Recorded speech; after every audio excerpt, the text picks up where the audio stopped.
Assalamu alaikum wa rahmatullahi wa barakatuh. Alhamdulillah, alhamdulillahi rabbil alameen, wassalatu wassalamu ala ashrafil anbiya wal mursaleen, wa ala alihi wa ashabihi ajma'in. Respected brothers and sisters, welcome to this week's icnatv Understanding the Quran series. Inshallah, we'll be continuing the study of Surah At-Taubah, verses 13 to 19. Today's session, inshallah, is delivered by Dr. Shahid Rafiq.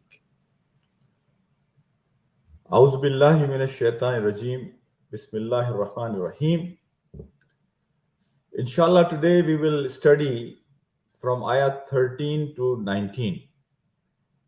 But before I will start, I want to discuss few very important points.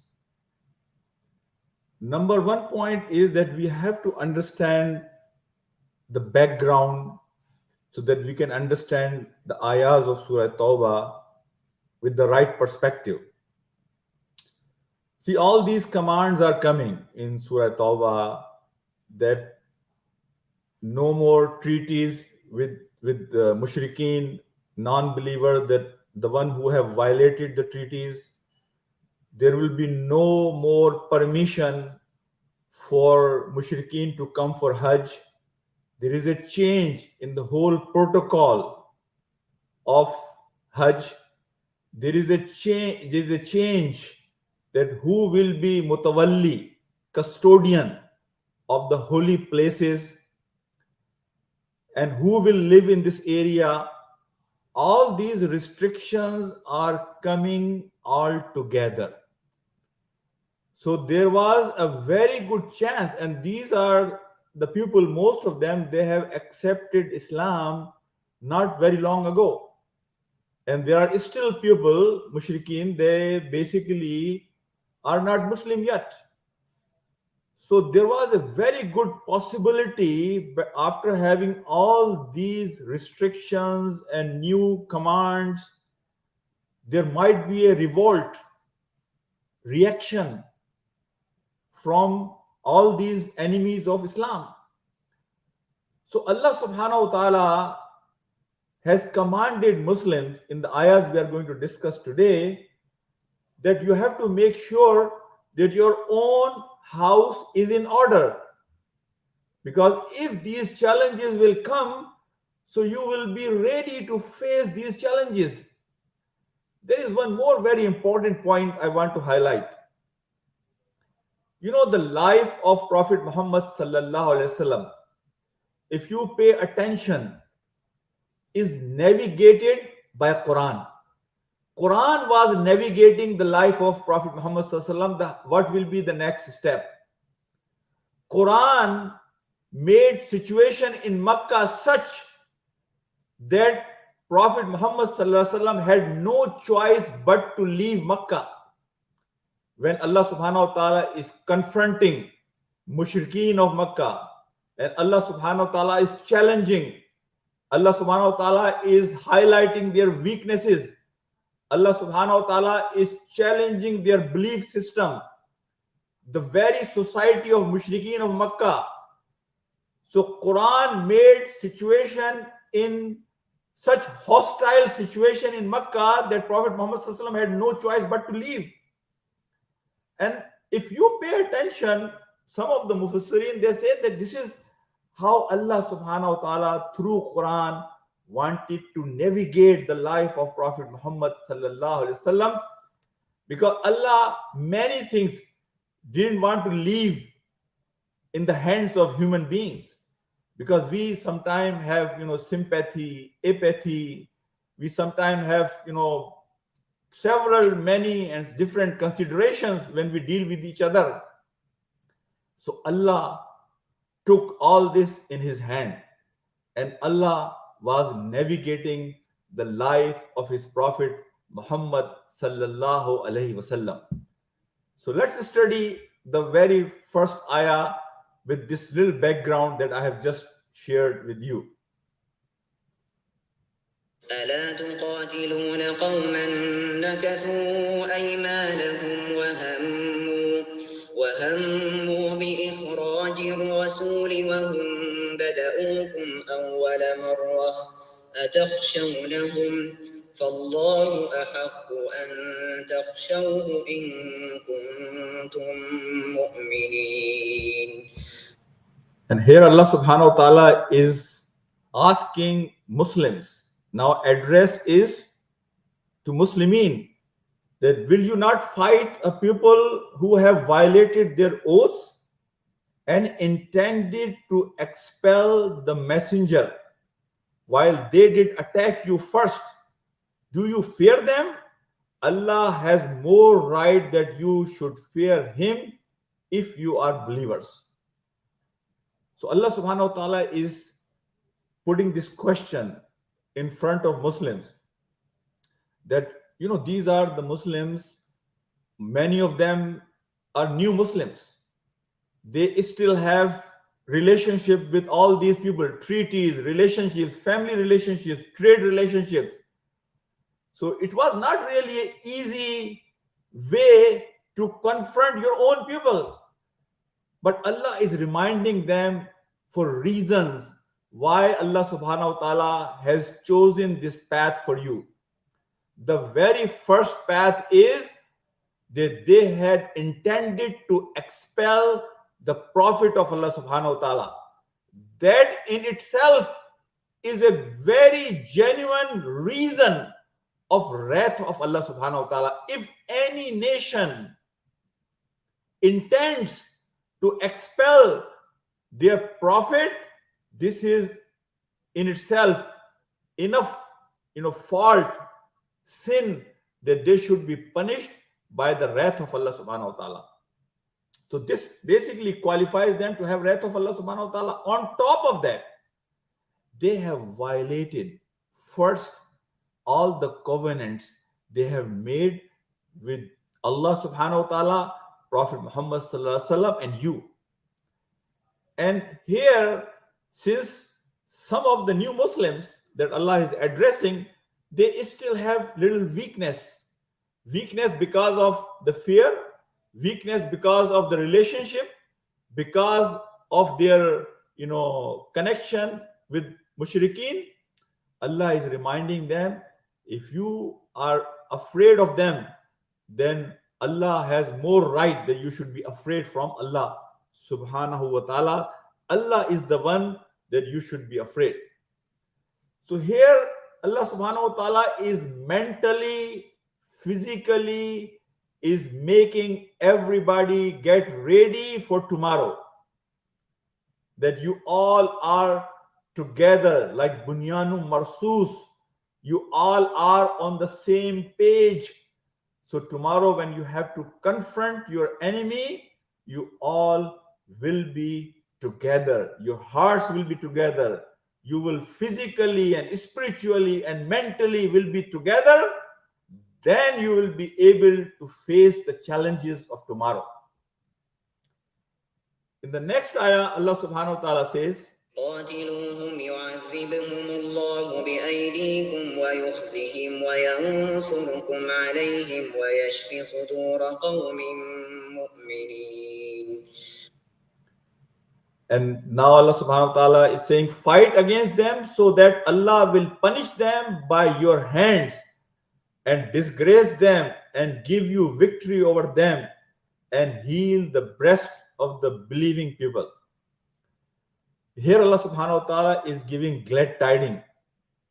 Nobody can see what will happen tomorrow. But in these ayahs, Allah subhanahu wa ta'ala is giving mu'minin glad tidings that when you will fight with them, you will be victorious. You will be the winner. Allah will punish them through you. So this will be punishment, disgrace for them. But for many of you, this will bring peace of their heart. Because there are many Muslims, they have suffered the worst of the suffering during their stay in Makkah through these mushrikeens. They have not left any opportunity to harm, to oppress Muslims of that time in Makkah. Now is the time. And time is because of their own fault that they should be disgraced. Because this is the time that Muslims should have the upper hand. So Allah subhanahu wa ta'ala is giving more reasons that why Allah subhanahu wa ta'ala has chosen this path for you.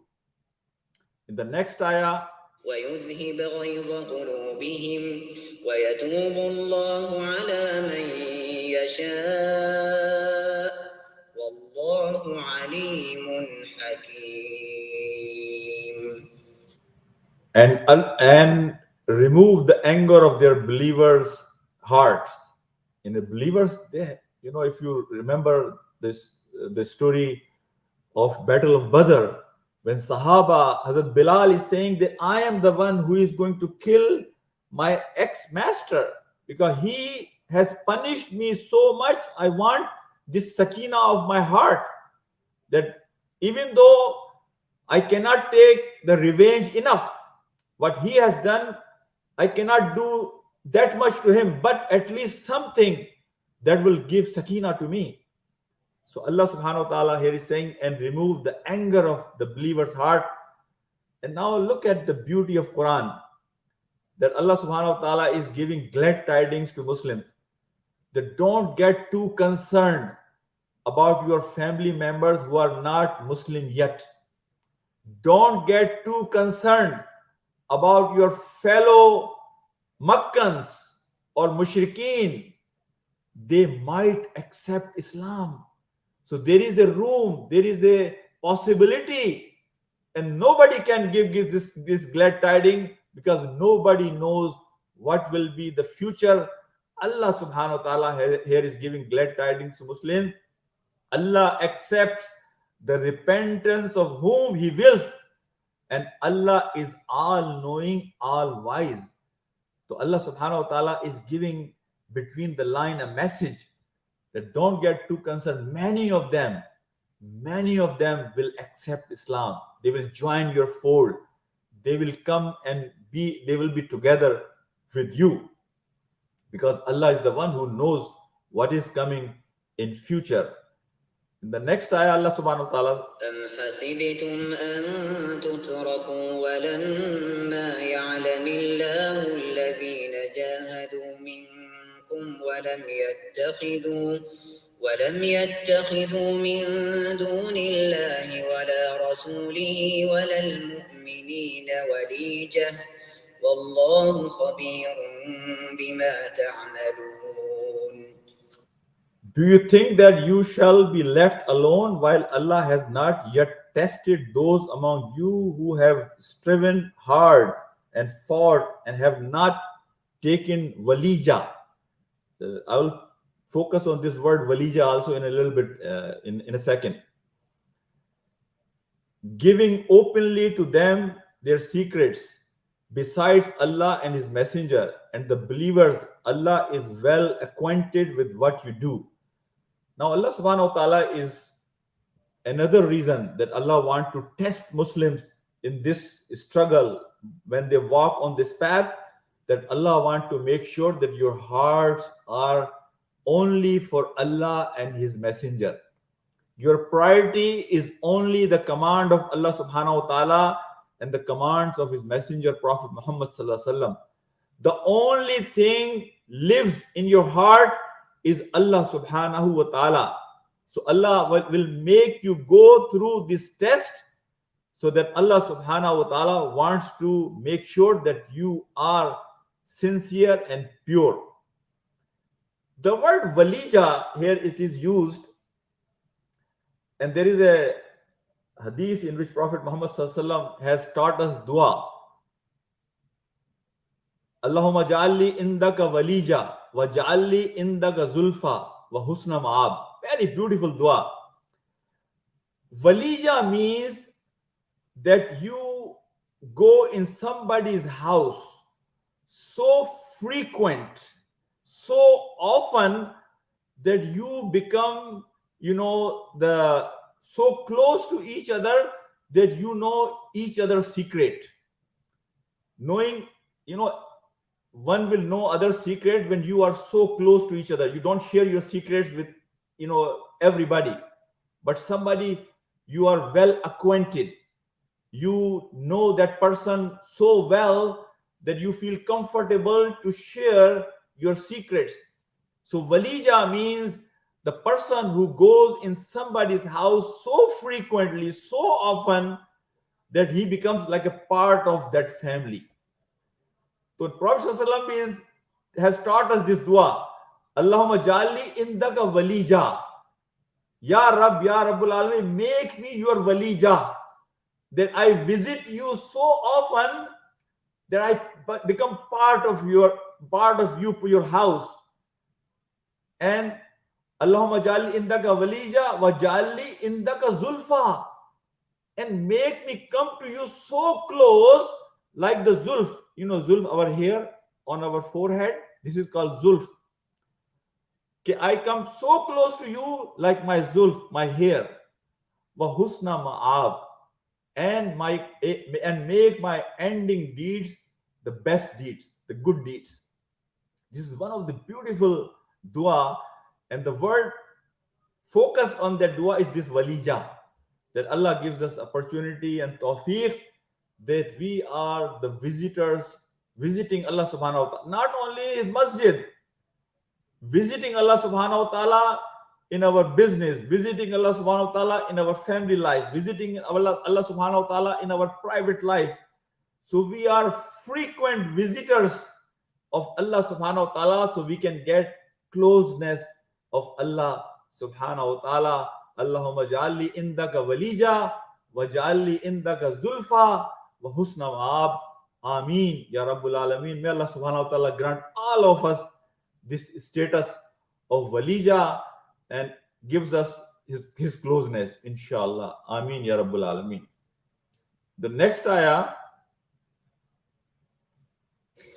ما كان للمشركين أن يعمروا مساجد الله شاهدين على أنفسهم بالكفر أولئك حبطت أعمالهم وفي النار هم خالدون.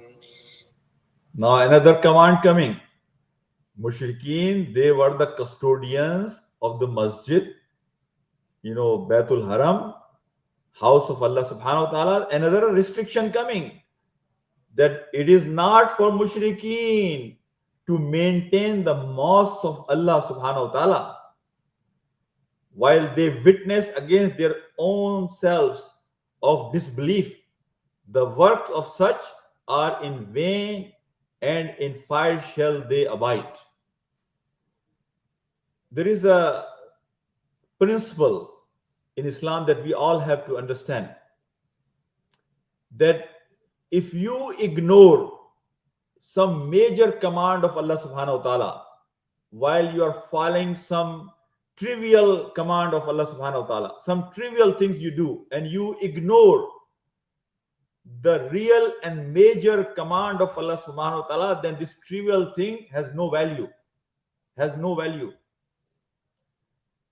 And I'm going to share with you, one story here.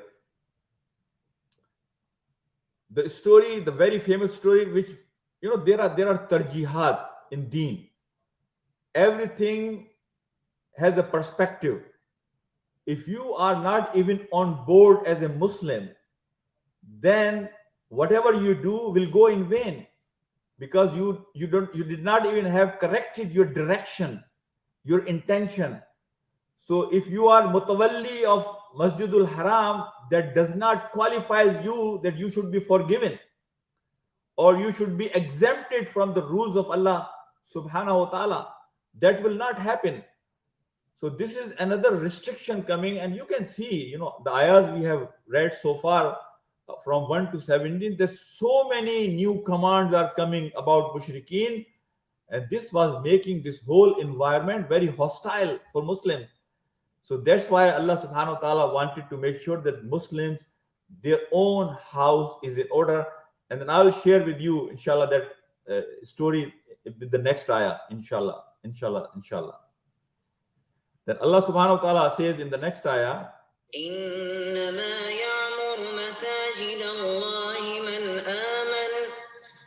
آمن بالله واليوم الآخر وأقام الصلاة وآتى الزكاة ولم يخش إلا الله فعسى أولئك أن يكونوا من المهتدين. The mosque of Allah shall be maintained only by those who believe in Allah and the last day, perform a salah and give zakah, and fear none but Allah. It is they who are expected to be on true guidance. So because many of the mushrikeen, they used to claim, and many of the Muslims, new Muslims, they also were impressed with this argument. You know, we are the people who take care of the Masjid al-Haram. Don't look at what we do other than that, but look at our services for the house of Allah subhanahu wa ta'ala. So here again, Allah subhanahu wa ta'ala is comparing. How you can compare the one who just takes care of the masjid of Allah subhanahu wa ta'ala and the other one who has the faith in Allah subhanahu wa ta'ala and he established salah and he pays zakah. So how can you compare the two? There is no comparison, between the two. So this concept, Quran wanted every Muslim to get this concept very clear, that if you do something good, but if you are without the belief of Allah subhanahu wa ta'ala, without having faith in Allah subhanahu wa ta'ala, without accepting the prerequisites to qualify for any ajr, return from Allah subhanahu wa ta'ala, then everything you do has no meaning, has no value. Now here, the story I wanted to share with you is regarding priorities. That this ayah also reminds us there are priorities in our deen. If the priority today is to go for salah because it's a salah time, then everything else comes second. If salah time comes and I'm reading Quran at home, so reading Quran becomes secondary. Going for salah is primary. So in deen, there is a tarjih.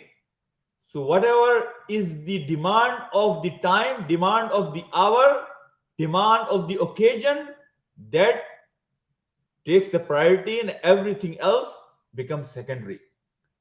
And Maulana Yusuf Qardawi Sahab has written, one book, beautiful book, Priorities in Deen. And as a Muslim, we face challenge every day.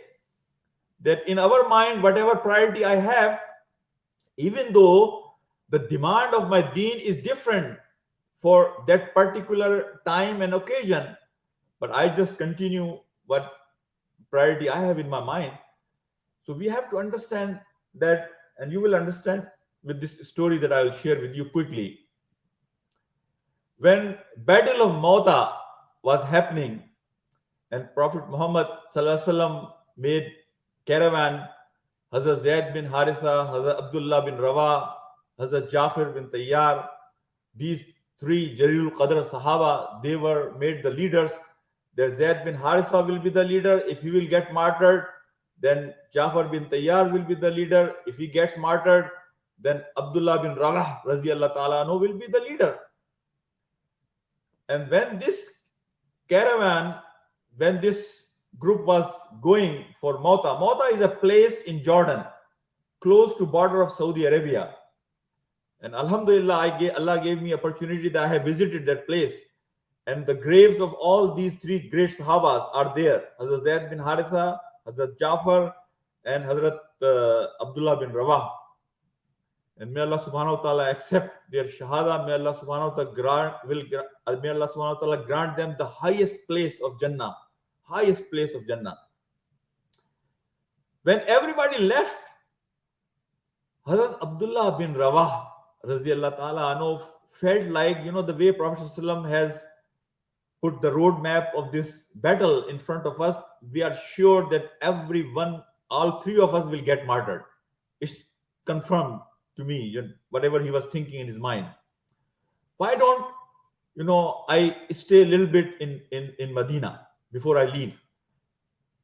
Now everybody left, but Abdullah bin Rawah radiallahu ta'ala anhu. Prophet ﷺ spotted him in Salatul Fajr. Some riwayat say it was a Friday prayer, but Prophet ﷺ spotted him in Masjid al-Nabawi that Abdullah bin Rawah is still here. Everybody else has left. So Prophet ﷺ after Salah asked Abdullah bin Rawah radiallahu ta'ala anhu that what happened? Why you are still here? Look, the priorities. Priority when the command of Prophet was to leave Medina and go with this group of people to fight the enemy of Islam, then everything else becomes secondary. And look at the answer of Abdullah bin Rawah radiallahu ta'ala. He says, Ya Rasulullah, after listening to you, I'm sure that we all are going to get martyred. Thought came in my mind, why don't I make few more prayers behind you? And why don't I see you again before I leave for Mauta? Very good intention. Very good idea. But look at the answer of the Prophet ﷺ. Prophet ﷺ says to Abdullah bin Rawah, Abdullah, the reward of the people who have left, even if you give now whatever earth and heavens they contain as a sadaqah, you will still not be able to attain that reward, the reward of those people they already left. Right priorities. The story didn't end there. After the battle, Prophet ﷺ saw a dream, and Prophet ﷺ says that I saw in dream Zaid bin Harisa, I saw Jafar, I saw Abdullah bin Rawah, but I saw Abdullah bin Rawah, he is in Jannah, but the bed on which he was sitting, the legs of that bed were crooked. That crooked because of that delay that he made leaving Medina with the group. So this is another lesson we learn, my brothers. Taking care of masjid is a good thing. But if the call of the hour is something more and you insist, no, I'm fine, I'm just going to take care of the masjid. Or time of the call of the hour is different. Oh no, I'm going to continue reading my Quran. Time of the call of the hour is different. No, I will just stick to my salah and my sawm. Wallahi, this is one of the problem of our ummah, that we got messed up in our priorities. We don't understand what is the priority of the hour because we close our options. We only see deen as in a tunnel vision. The last ayah, inshallah, we'll share. أجعلتم سقاية الحاج وعمارة المسجد الحرام كمن آمن بالله واليوم الآخر وجاهد في سبيل الله لا يستوون عند الله والله لا يهدي القوم الظالمين. Same subject, basically in last 3 ayahs that we see here, Allah subhanahu wa ta'ala, do you consider the providing of drinking water to the pilgrims and the maintenance of Al-Masjid al-Haram as equal to the worth of those who believe in Allah and the last day and strive hard and fight in the cause of Allah subhanahu wa ta'ala? They are not equal. La yastawuna indallah. They are not equal in the eyes of Allah subhanahu wa ta'ala. So here Allah subhanahu wa ta'ala is who believes in Allah. Okay, they are not equal before Allah, and Allah guides not those people who are zalimun. Same message in last 19 ayahs that we have read. Same message, that follow what Allah and His Messenger is commanding. Understand the priorities of the hour. Understand your circumstances. Understand your situation. Don't go on the basis of your relationships or your kinships or your trade relationships or your tribal relationship. As a Muslim, your first priority is your relationship with Allah subhanahu wa ta'ala and His Messenger. And when their command comes, everything else becomes secondary. And you should understand whatever the need of the hour is, call of the hour is, whatever is the priority, try to understand that. And don't compare those trivial things, taking care of masajid and feeding the poor and feeding the hungry, as compared to the people who have faith and they strive in the path of Allah subhanahu wa ta'ala. And one of the scholar, he says, the people who strive in the path of Allah subhanahu wa ta'ala, they struggle because this is a jihad against your nafs. Jihad against nafs is that you struggle against your wishes. You struggle against your comfort zone. You struggle against the easiness of the life. When you struggle in the path of Allah subhanahu wa ta'ala, you strive for the establishment of deen of Allah subhanahu wa ta'ala. If there is any weakness left, in your salah, in your sawm, Allah subhanahu wa ta'ala will cover that weakness through this struggle. You strive in the path of Allah subhanahu wa ta'ala because this has priority. This has priority when there is a call of Allah subhanahu wa ta'ala. May Allah subhanahu wa ta'ala grant us tawfiq that we can understand the true spirit of these ayahs. The true spirit of these ayahs is that make yourself mukhlis, khalis, sincere towards Allah subhanahu wa ta'ala. Wa akhiru dawana alhamdulillahi rabbil alameen. Assalamu alaikum wa rahmatullahi wa barakatuh.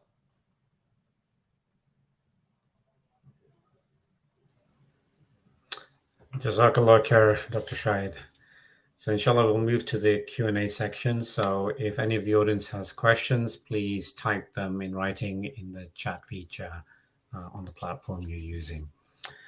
So one of the things we talked about today was the importance of maintaining mosques, and that this is a very specific thing for the believers to really take on that responsibility. Can you shed a little bit of light on what is the importance for us as Muslims to maintain mosques? How much of a virtuous deed is this in relation to all the other things that are available to do for the service of the deen? Jazakallah khairan. Very good question.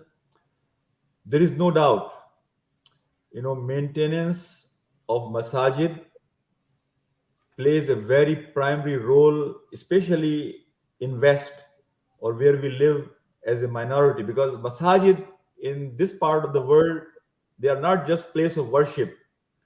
They basically function as a community center.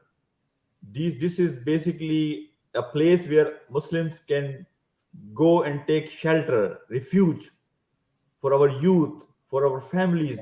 So masajid in this part of the world have very important and different role. So may Allah subhanahu wa ta'ala accept, all brothers and sisters, they work hard when they take care of these masajid. But at the same time, I want to remind myself and everybody, in this bigger picture of our deen, everything has its own place. Salah has its own place, Som has its own place, Quran has its own place, Tasbih of Allah subhanahu wa ta'ala has its own place. But in bigger picture of deen, we have to make sure that we understand the whole perspective of our deen. And I wish that people can understand Urdu, and I can share with them a clip I came across of Maulana Sayyid Abul Ala Maududi, the title of which was The True Meaning of Ibadah. the true meaning of ibadah is that we live our life 24/7 as a abd of Allah subhanahu wa ta'ala. So many of us, we have this wrong concept that if I pray, if I do som, if I take care of masjid, then I am exempted to follow the commands of Allah subhanahu wa ta'ala in rest of my life. And then no matter how I behave, no matter how I treat people, no matter how I do my business, those all are exempted because I'm doing such a righteous thing that I am the board member or I am the regular musalli of the masjid and I am in the front row and I give the best donation to the masjid. Those have its own place. But you have to understand this deen has a bigger picture. And bigger picture is that we make sure that we put our efforts for the establishment of deen of Allah subhanahu wa ta'ala in our life, in our family's life, and we reach out to people to communicate this message of Islam. We facilitate, even as a minority in this country, how we can influence and support forces which can bring more rules and regulations for the betterment of the humanity at large in this part of the world. This is our responsibility to have a proactive role, not only just for selfish reason that I want to save myself on the day of judgment. Rather, my goal and perspective should be that I will reach out to every human being who lives around me to get this message across, the message of Islam. So yes, doing all that is good, but it does not exempt us from the other responsibilities as a Muslim. Jazakallah khair. As we talked about maintaining the mosques and that this is a responsibility for the believers, can you just clarify whether it is permitted to have non-Muslims be employed or take care of some aspects of a maintenance of the masjid? Any issue there? As far as maintenance of masjid is concerned, it's no problem. And to be honest with you, in a Muslim society, let's say you have Islamic State. So what do you think non-Muslims will do? They will stay at home or they have to find, work? I was reading, one article other day when we had our golden days of Islam. There was one institution established, Baitul Hikmah. Baitul Hikmah was established in Baghdad. This was the place where all the discourses of the world will be studied. Anything in any language will be written all across the world, will be translated here in Baitul Hikmah. And the budget of Baitul Hikmah was more than the budget of Cambridge and Oxford of today. And you will be surprised, 90% employees of Baitul Hikmah were non-Muslims. 90% people who were working in Baitul Hikmah were non-Muslims. So engaging non-Muslims, this is an opportunity of dawah. We should take that. If somebody is coming, servicing masjid, providing something in masjid, that is an opportunity to let them see how Muslims, behave, what Muslims do. So open house, opening our doors of masajid by any way, this is very much encouraged and liked. And I will say this is good. This is all permissible. Jazakallah khair.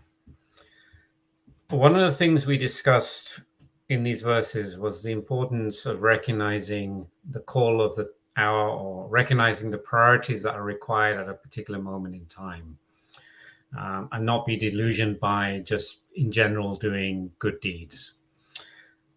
Can you provide some advice for the Muslim audience here?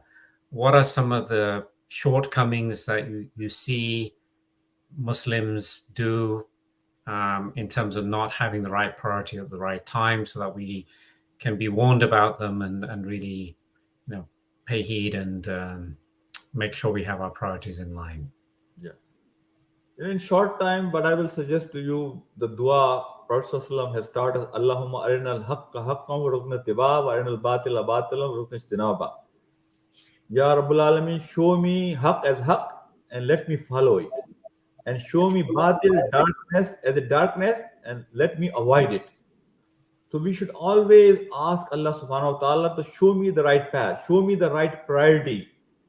We should always keep our options open. We should always look forward. What else can I do to qualify for the Jannah of Allah subhanahu wa ta'ala? I should try to excel like we do. Nobody has to teach me how I can excel in my job. Nobody has to teach me how I can expand my business. I look for opportunities. Same way in our deen. We should not confine ourselves for the minimum. This is one of the Imam Ibn Taymiyyah has mentioned, 13 ways that shaitan captures Muslims. One of the way is that he makes him happy and satisfied on the minimum. He makes him happy and satisfied and content on the minimum. So we always should look for better opportunities. We always should keep our doors open. We should not see deen just through our tunnel vision. Rather, we should look for more opportunities and inshallah and make dua to Allah subhanahu wa ta'ala. Allah, remember one thing. If we are sincere in our duas, Allah will never leave you alone. Allah is going to hold your hand. Shakiran li anumi ishtabahu wa hadahu ila siratin mustaqim. Allah will hold. You become, munib, unib. You go towards Allah subhanahu wa ta'ala. He will show you the path, the priorities, the right call of the hour, and just keep your, options open. Inshallah. Jazakallah khair. Jazakallah khair. Inshallah, this will be the last question. You emphasize the importance of jihad of the nafs. Struggling, we have times in our life where we face hardship, calamities, disasters, loss of loved ones, whatever it is. And we know how we're supposed to act in these situations. We're supposed to say, Allah is sufficient for me. I put my trust in Allah. Allah has decreed this for me. I'm going to be patient with it. So we know how we are supposed to act, but there's always an emotion that comes in where at that particular time, we may have a level of frustration. We might start complaining. We might express that frustration. We get upset. We don't quite behave how we're supposed to. What is your advice how to deal with these situations more effectively in a way that will be more pleasing to Allah? Jazakallah khairan. It's a beautiful question, and I don't have much time, 2 minutes. I'll just give you a brief answer for this.